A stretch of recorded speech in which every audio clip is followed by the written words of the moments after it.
guys! So, alam nyo ba na ang sayote pala, o chayote sa English, ay isang prutas. So, pwede siyang kainin ng hindi na niluluto. Dahil dyan, syempre, kailangan tikman natin yan. Tikman natin, ano nga ba yung lasa ng sayoteng hindi nakahalo sa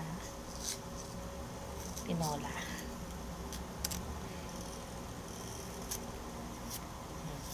Kasi ito guys, ito ay parang yung kamatis, diba? Kamatis ay hindi naman gulay, ito yun ay prutas.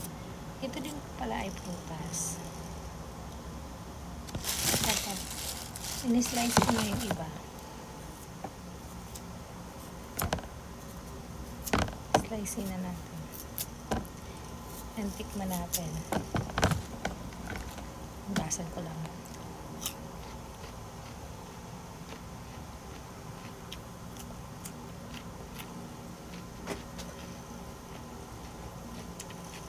Ano guys, ang sarap. Legit, masarap nga. Who would have thought, no?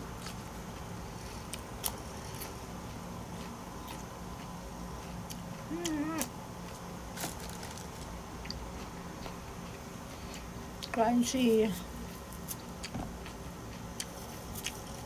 Parang siyang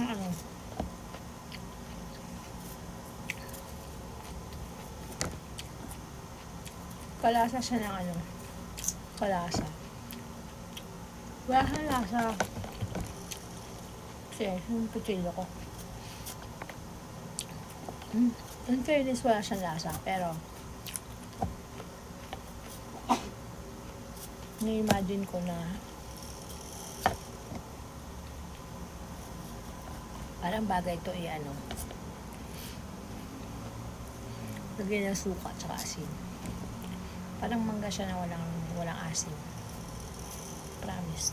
Try nyo din. Sarap talaga guys.